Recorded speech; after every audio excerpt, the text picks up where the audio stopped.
So we're going to be talking about Murray and Rothbard's confiscation and homesteading principle. What Rothbard is presenting here, my dear, is the idea that, well, as libertarians, we are opposed to the state engaging in theft and taking away resources from one group and giving it to another. Now, the problem is that there are corporations. A lot of the capitalist class has fundamentally for many years now lived and supported their industries, controlling the state in order to steal from people. They have fundamentally used their political power to direct money towards their interests. What might actually be the solution when we have our libertarian revolution in order to reclaim our stolen goods is just a homestead it, and he points to in Yugoslavia in the 1950s, attempt to liberalize the country and move away from communism. They moved towards worker co-ops, and where the workers who worked in the state-owned enterprise would then take over the enterprise and therefore relieve it from the power of the state, giving it back to the people who work in those factories. Now you may be saying, well, shouldn't we return it to the original owners? And the problem is it's hard to actually get all the tax money back. And it's still better to take it away from the people who controlled the government.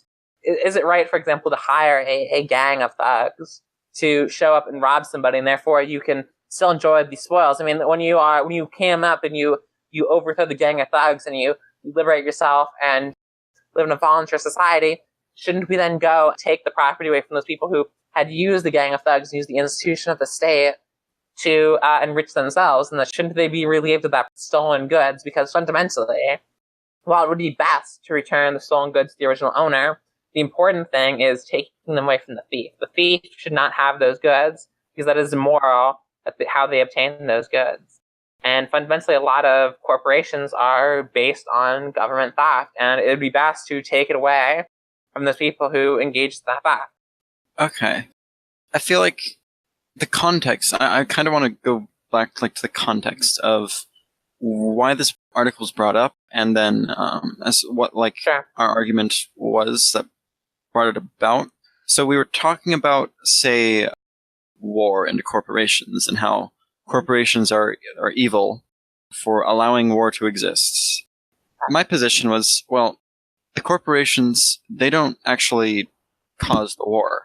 It's actually the spirit of war. The fact that governments want to engage in war and steal other people's resources that causes these corporations to gain profit. So it's not really the corporation's fault. It's the government's fault for fomenting warlike spirit, and the people's fault for willing to vote for politicians that would engage in this kind of thing. So this article was the response. I guess the issue is Rothbard doesn't say that anybody who benefits from the government does not own their property. His qualification is if the corporation lobbies specifically in order to gain a privilege which allows them to gain property, that's when they steal. If we can grant that, then I guess the issue is not all war companies, just by being a company that supplies weapons, you do not necessarily have to lobby for more war. You merely being like a company that exists in the economy and benefiting off of the government action doesn't mean that you're immoral. It doesn't mean that you don't own your property. It's only if the ownership of your property is a result of an action aimed at utilizing the government to gain a special privilege where you don't own the property. And that's what makes you immoral. I don't exactly disagree with Rothbard, but I would say that there are many companies, many companies that kind of are just trying to just act in the economy that they have in this interventionist economy, and sometimes they just benefit from that. For instance, those aren't immoral. For example, I do claim a very, very lucrative healthcare subsidy right now, which basically makes my healthcare costs substantially very low. I'm not voting in favor. My voting is still in accordance when I go to the polls with the abolition. Right. No, and it's the same thing for me.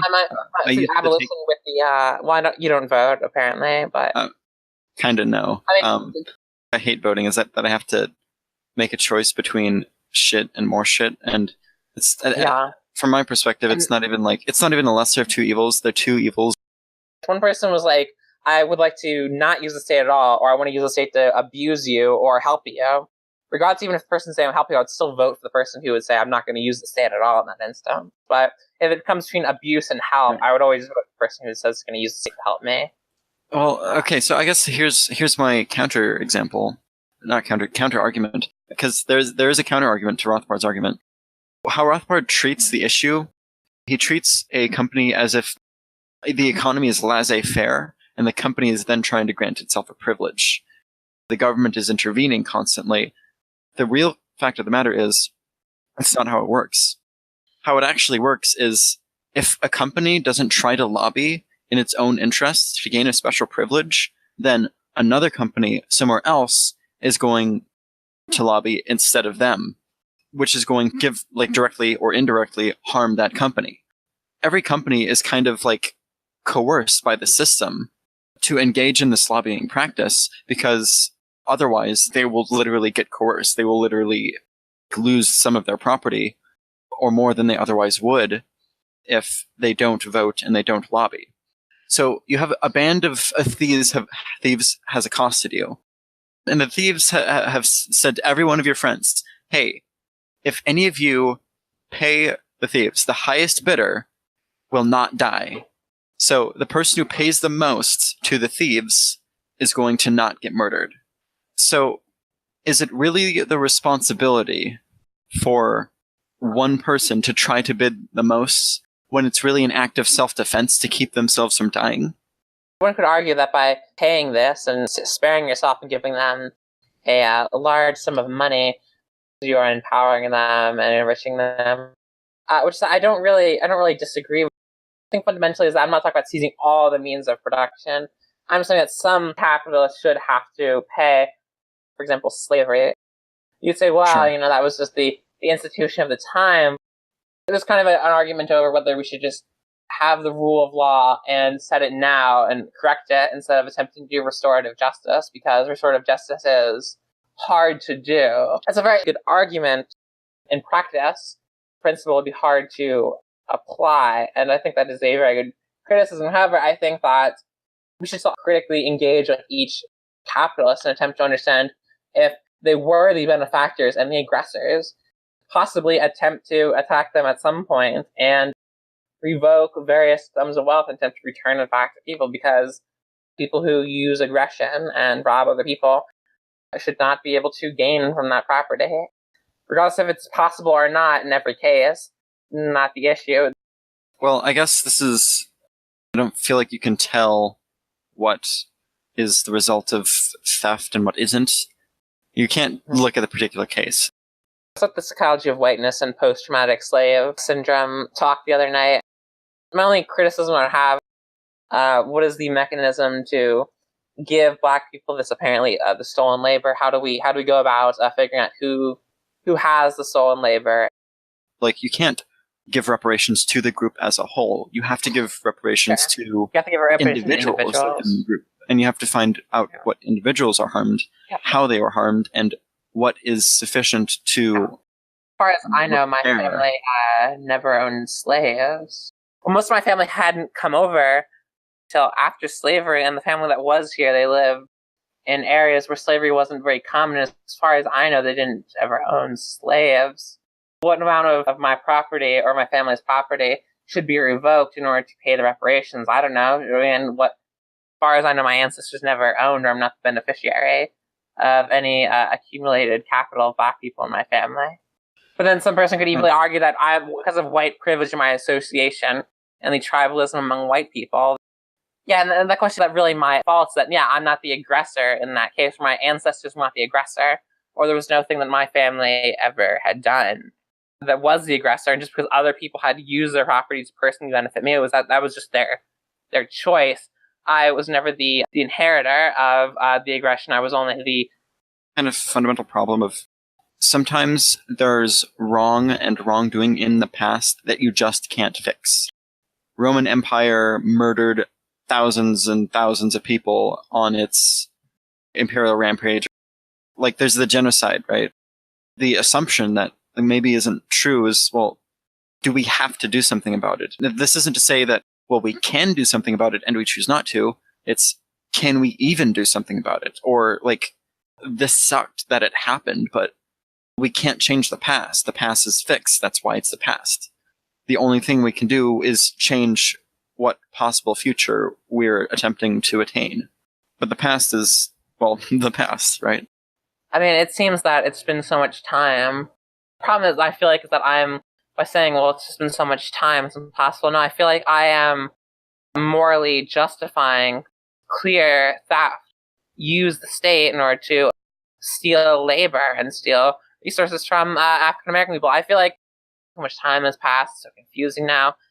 Really, I mean, I fundamentally would wish that we could do something about it. Of course. I think fundamentally, here's the thing. I think what this does teach us, that in terms of correcting the issues of state theft and institutionalized slavery, theft that's going on among people, is that we need to be more proactive in disrupting people who would use such practices, even if it is normalized. People are aggravating the state that actually just directly stealing from people.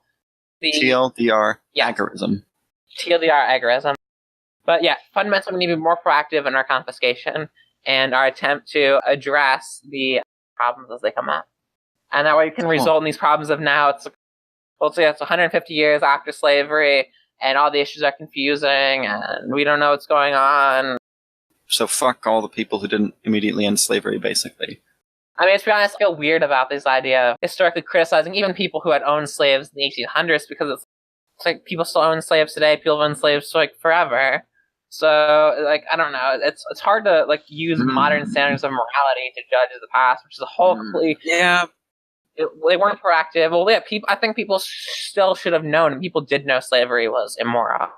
Problem is, people were just not proactive. People did not actually attempt to end it fast enough. Problem is, the people in power held all the gains. And the thing is, the idea of you're not using the institutions. You're violently usurping the power through taking it back. And that's the one benefit, though, of this idea of, well, seize the means of production. In this case, is that, well, justice happened, but how are you going to? The reason why the slaves couldn't get it is that, well, they had to go through the same institutional people that had kept them down. Sure, yeah, they had ended slavery and ended the institution, but the institution is still not in favor of the restorative justice. They are apologists for the idea of the institution enslaving people. So the only way they could potentially attempt to get this justice immediately might just be through these going out and taking it back. The overall question is, should we tolerate people who are using violence to go take things from other people, which we shouldn't? All I got to say on that issue, unless you have a retort. I guess I feel like we kind of forgot the whole point. The point I made before, which is actually echoing Lysander Spooner. Lysander Spooner makes there is, like, voting itself and lobbying, and you can extend this to lobbying itself, is not sufficient criteria or criterion to show that this person is acting immorally, because it's possible that this person could be using lobbying and voting to defend themselves from other people's lobbying and voting. If it is clear that there is an act of aggression going on, like doing for somebody, then yes, go seize the means of production. But I feel like in most cases it's not so clear. I was arguing is that it should be a tool. I think mostly what I got out of this is that maybe it is a valid tool that we should consider, and that we shouldn't necessarily be detached from the idea that the state exists, people on the left would call the capitalist class. Yeah. The state exists to serve the capitalist class at the expense of others. It ultimately is one class holds political power, and they use that to rob society and redistribute resources. I don't think the Marxist idea of, well, we have our class and they have their class, and we'll take power, and then we'll use the theft to serve as our class. I don't think that's the correct solution. The correct solution is to abolish the political authority, which I think is the correct way to look at anarchism. I think if you're an anarchist or a libertarian, the goal should literally be to abolish political authority. And I think anarchists have the solution of, well, our class will control the political authority. I don't think they're anarchists, really. That is the definition of false anarchism. Anarchism doesn't mean that we're abolishing political authority. It's that, no, new people, the political authority to be transferred. It's not anarchism. It's just revolution and the transplantation of political authority. But transplantation. yeah, you're transplanting political authority from one group to another. You're making political authority transition. Don't do that. You're not abolishing political authority, which actually would be the real anarchist. The real anarchist would not support political authority. Dang. Are we... Anyway, I think we really got to the issue that, I think more what I liked here about what Murray Rothbard, so you can't allow the thief to hold the property, very well applicable in every situation, but as I said, it should be a toolkit, and I don't know, you might be a little more skeptical, but I still think this is a valid libertarian tool that we should use, bring about true libertarianism.